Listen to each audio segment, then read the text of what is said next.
முக்கிய செய்திகள். டெல்லி துணைநிலை ஆளுநருக்கு கூடுதல் அதிகாரம். குடியரசுத் தலைவரின் உத்தரவால் வெடித்தது புதிய சர்ச்சை.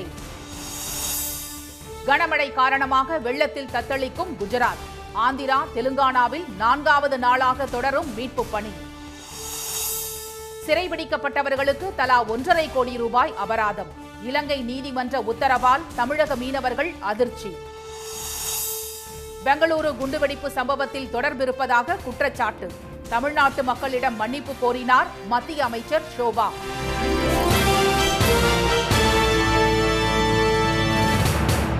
வணக்கம். டெல்லி துணைநிலை ஆளுநருக்கு நியமனங்களுக்கான கூடுதல் அதிகாரம் வழங்கி குடியரசுத் தலைவர் உத்தரவு பிறப்பித்திருப்பது சர்ச்சையை ஏற்படுத்தியுள்ளது. நாட்டின் தேசிய தலைநகரான டெல்லி சட்டப்பேரவையுடன் கூடிய யூனியன் பிரதேசமாக செயல்பட்டு வருகிறது. அங்கு துணைநிலை ஆளுநருக்கும் தேர்ந்தெடுக்கப்பட்ட அரசுக்கும் அதிகார மோதல் என்பது நீண்ட நாட்களாகவே தொடர்ந்து வருகிறது. இந்நிலையில் டெல்லியில் வாரியம், ஆணையம் மற்றும் எந்த சட்டப்பூர்வ அமைப்புகளை உருவாக்கவும் அதற்கு தலைவர் மற்றும் உறுப்பினர்களை நியமிக்கவும் துணைநிலை ஆளுநருக்கு அதிகாரம் வழங்கி குடியரசுத் தலைவர் திருமதி திரௌபதி முர்மு ஆணை பிறப்பித்துள்ளார். டெல்லி யூனியன் பிரதேச சட்டம் 1991 கீழ் மறு உத்தரவு பிறப்பிக்கப்படும் வரை குடியரசுத் தலைவர் சார்பில் ஆளுநருக்கு இந்த அதிகாரங்கள் வழங்கப்படுவதாக கெசட் அறிவிப்பில் தெரிவிக்கப்பட்டுள்ளது. டெல்லியில் தற்போதைய அரசின் பதவிக்காலம் அடுத்த ஆண்டு பிப்ரவரி 15ஆம் தேதியுடன் முடிவடையும் நிலையில் விரைவில் சட்டமன்ற தேர்தல் நடைபெறவுள்ளது. இந்நிலையில் துணைநிலை ஆளுநருக்கு அதிக அதிகாரம் வழங்கி உத்தரவு பிறப்பிக்கப்பட்டிருப்பது முதலமைச்சர் திரு அரவிந்த் கெஜ்ரிவால் தலைமையிலான ஆளும் ஆம் ஆத்மி அரசுடன் மத்திய அரசின் மோதல் போக்கை அதிகரிக்க செய்யும் என கூறப்படுகிறது. குஜராத் மாநிலத்தில் மீண்டும் கொட்டிய கனமழையால் முக்கிய நகரங்கள் தண்ணீரில் தத்தளிக்கும் நிலையில் நீர்நிலைகளில் வெள்ளப்பெருக்கு ஏற்பட்டுள்ளது. அந்த மாநிலத்தில் கடந்த வாரம் இடைவிடாது பெய்த அதி கனமழையால் மார்பி, ஜாம்நகர், கட்ச், ராஜ்கோட், சுரேந்திரநகர், காந்திநகர், தேவிபூமி, துவாரகா உள்ளிட்ட இடங்கள் கடுமையாக பாதிக்கப்பட்டன. சற்று ஓய்ந்திருந்த மழை நேற்று மீண்டும் வெளுத்து வாங்கியது. இதனால் வதோதரா, சூரத், வல்சாத், அஹ்வா, டாங் உள்ளிட்ட நகரங்கள் வெள்ளக்காடாக காட்சியளிக்கின்றன.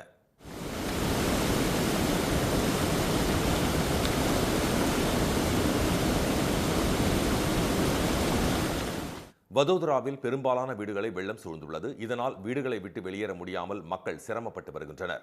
தொழில் நகரமான சூரத்தின் பல பகுதிகள் தண்ணீரில் மிதக்கின்றன. தாழ்வான பகுதிகளில் உள்ள வீடுகளுக்குள் மழைநீர் புகுந்ததால் வீட்டில் இருந்த பொருட்கள் அனைத்தும் நனைந்து வீணாகிவிட்டன. தொடர் மழையால் நர்மதா, மச்சு, தபி, மஹி உள்ளிட்ட ஆறுகளில் வெள்ளம் கரைபுரண்டோடுகிறது.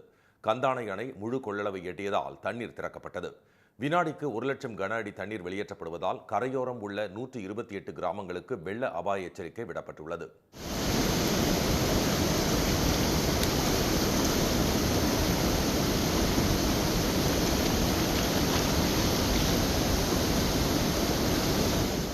தெலுங்கானா, ஆந்திரா மாநிலங்களிலும் மழை ஓய்ந்தாலும் அதன் பாதிப்பில் இருந்து மக்கள் மீள முடியாமல் சிரமப்பட்டு வருகின்றனர்.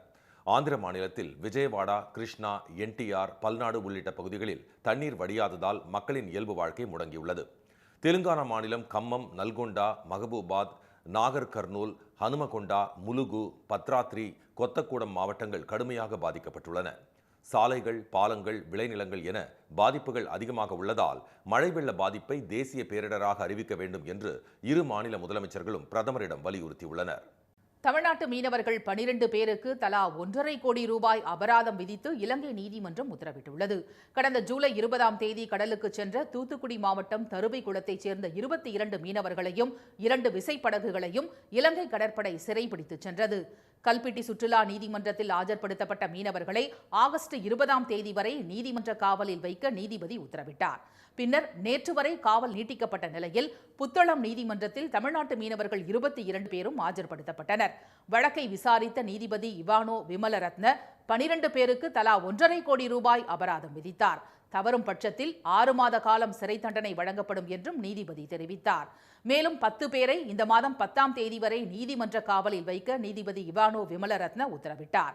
இலங்கை நீதிமன்றத்தின் உத்தரவுக்கு கடும் எதிர்ப்பு தெரிவித்த தூத்துக்குடி மீனவர்கள் தமிழ்நாட்டு மீனவர்களுக்கு விதிக்கப்பட்ட அபராத தொகையை திரும்ப பெற மத்திய அரசு நடவடிக்கை எடுக்க வேண்டும் என்று கேட்டுக்கொண்டனர். எல்லை தாண்டியதாக கூறி மீனவர்களை தாக்கும் இலங்கை கடற்படையின் அட்டூழியத்தை மத்திய பாஜக அரசு வேடிக்கை பார்ப்பதாக மீனவர்கள் குற்றம் சாட்டினர். மீனவர்களையும் விசைப்படகுகளையும் மீட்க தூதரக ரீதியாக நடவடிக்கை மேற்கொள்ள வேண்டும் என்று அவர்கள் வலியுறுத்தினர்.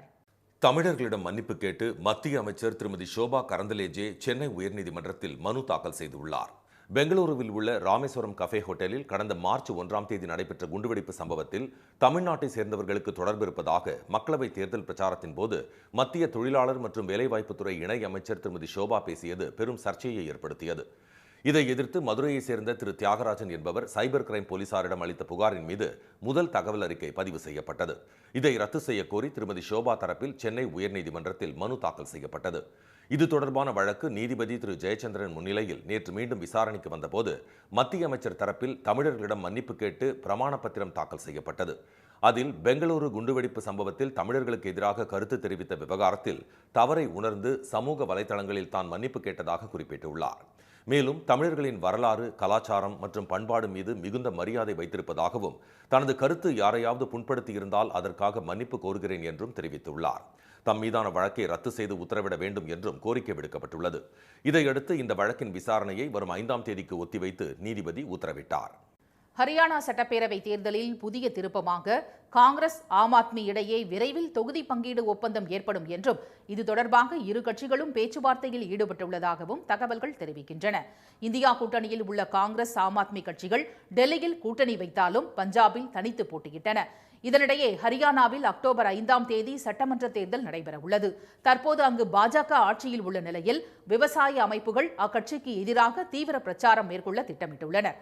மேலும் மாநிலம் முழுவதும் வேலையில்லா திண்டாட்டமும் அதிகரித்துள்ளதாக தரவுகள் தெரிவிக்கின்றன. இந்நிலையில் ஹரியானா தேர்தலில் காங்கிரஸ் கட்சியும் ஆம் ஆத்மியும் கூட்டணி அமைத்து போட்டியிட முடிவு செய்துள்ளதாக கூறப்படுகிறது. இதற்கு காங்கிரஸ் மேலிடம் ஒப்புதல் அளித்துள்ள நிலையில் ஆம் ஆத்மி தரப்பில் 10 தொகுதிகள் கேட்கப்படுவதாகவும் காங்கிரஸ் 7 தொகுதிகள் தர சம்மதம் தெரிவித்துள்ளதாகவும் தகவல்கள் தெரிவிக்கின்றன. தொகுதி பங்கீட்டை இறுதி செய்ய காங்கிரஸ் பொதுச் செயலாளர் திரு வேணுகோபால், ஆம் ஆத்மி எம்பி திரு ராகத் சத்தா ஆகியோர் ஓரிரு நாட்களில் நேரில் பேச்சுவார்த்தை நடத்த உள்ளதாக தெரிகிறது. இரு கட்சிகளிடையே தொகுதி பங்கீடு சுமூகமாக முடிந்து கூட்டணி உறுதியானால் ஹரியானா தேர்தல் களம் பாஜகவுக்கு கடும் சவால் மிகுந்ததாக மாறும் என கூறப்படுகிறது. பெண் மருத்துவர் பாலியல் வன்கொடுமை செய்து கொலை செய்யப்பட்ட வழக்கில் விசாரணைக்கு மேற்கு வங்க அரசு ஒத்துழைக்கவில்லை என உச்சநீதிமன்றத்தில் மத்திய அரசு முறையிட்டுள்ளது. அந்த மாநிலத்தில் உள்ள ஆர்ஜிகர் மருத்துவமனையில் கடந்த மாதம் 9ஆம் தேதி பணியில் இருந்த பெண் மருத்துவர் பாலியல் வன்கொடுமை செய்யப்பட்டு உயிரிழந்தார்.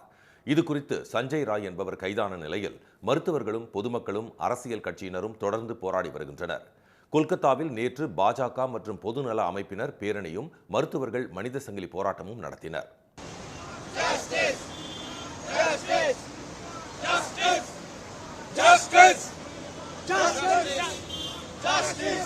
இந்த வழக்கில் விசாரணை வளையத்திற்குள் கொண்டுவரப்பட்ட ஆர்ஜிகர் மருத்துவமனையின் முன்னாள் முதல்வர் சந்தீப் கோஷை நிதி முறைகேடு புகாரில் சிபிஐ கைது செய்தது.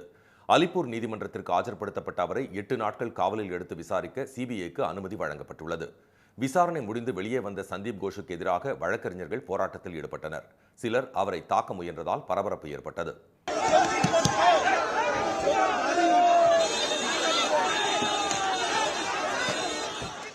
இதற்கிடையே உச்சநீதிமன்ற உத்தரவுப்படி ஆர்ஜிகர் மருத்துவமனையில் பணியில் உள்ள மத்திய தொழில் பாதுகாப்பு படையினருக்கு தேவையான வசதிகளை செய்து கொடுக்க மேற்கு வங்க அரசு மறுப்பதாக உச்சநீதிமன்றத்தில் மத்திய அரசு மனு தாக்கல் செய்துள்ளது.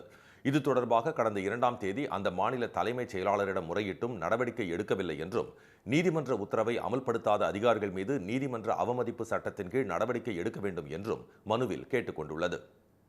சினிமாவில் வாய்ப்பு பெற்று தருவதாக கூறி பாலியல் அத்துமீறலில் ஈடுபட்டதாக பிரபல மலையாள நடிகர் நிவின் பாலி மீது வழக்கு பதிவு செய்யப்பட்டுள்ளது.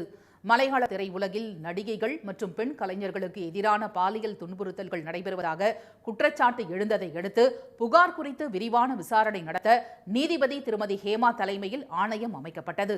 இந்த ஹேமா கமிட்டி அறிக்கை சில தினங்களுக்கு முன் வெளியாகி பரபரப்பை ஏற்படுத்தி வருகிறது.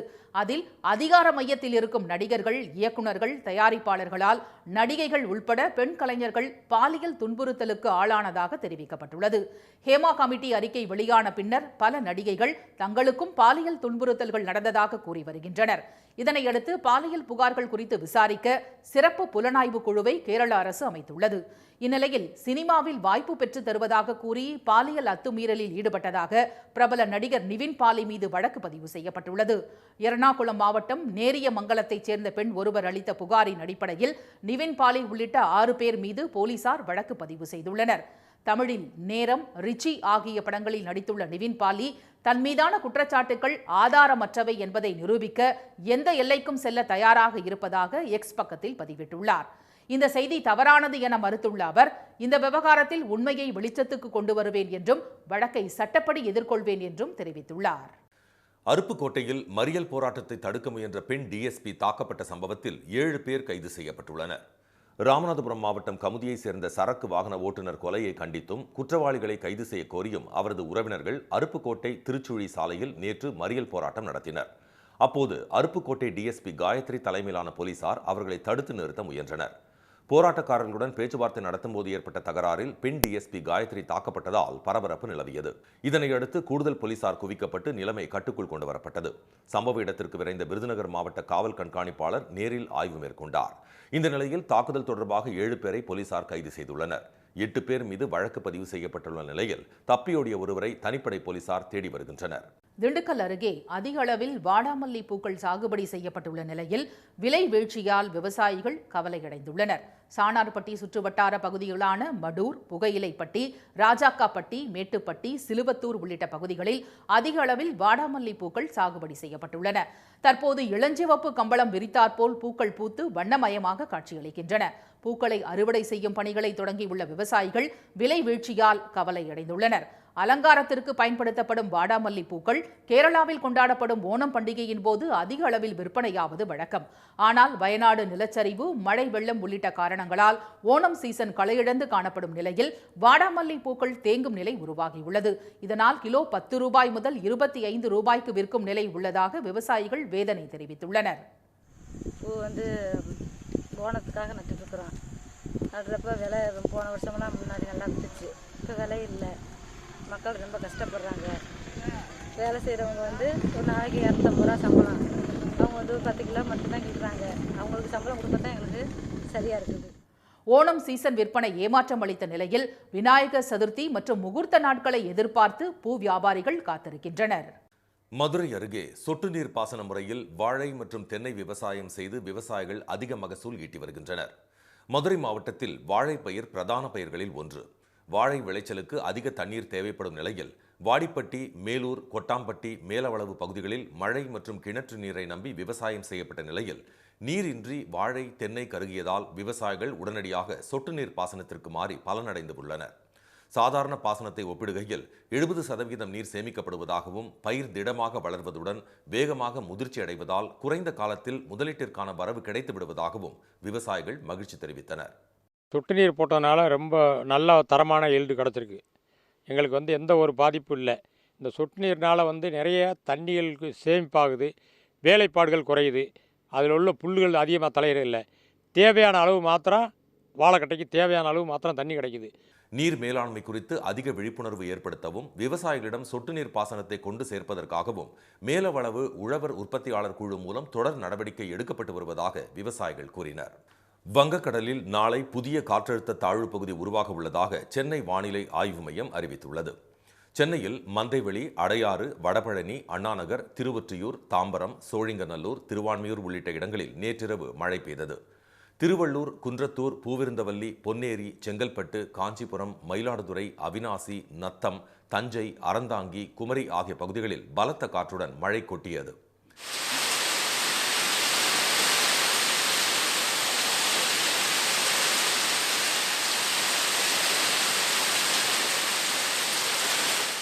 இதற்கிடையே ஆந்திரா மற்றும் அதனை ஒட்டியுள்ள பகுதிகளில் நிலவும் வளிமண்டல மேலடுக்கு சுழற்சி காரணமாக இன்று முதல் வரும் 9ஆம் தேதி வரை தமிழ்நாடு, புதுச்சேரி, காரைக்கால் பகுதிகளில் ஒரு சில இடங்களில் மிதமான மழை பெய்யும் என்று சென்னை வானிலை ஆய்வு மையம் தெரிவித்துள்ளது.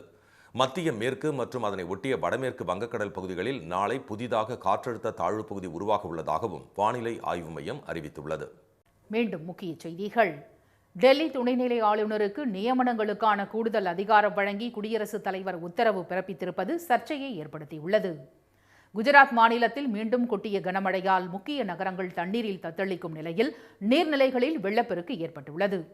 தமிழ்நாட்டு மீனவர்கள் 12 பேருக்கு தலா 1.5 கோடி ரூபாய் அபராதம் விதித்து இலங்கை நீதிமன்றம் உத்தரவிட்டுள்ளது. இத்துடன் இந்த செய்திகள் நிறைவடைகின்றன. மீண்டும் சன் டிவியில் செய்திகள் மாலை 6 மணிக்கு. செய்திகளை உடனுக்குடன் தெரிந்து கொள்ள QR கோடை ஸ்கேன் செய்து சன் நியூஸ் வாட்ஸ்அப் சேனலில் இணைந்திருங்கள். வணக்கம். உடனுக்குடன் செய்திகளை தெரிந்து கொள்ள சன் நியூஸ் பெல் ஐகானை கிளிக் பண்ணுங்க.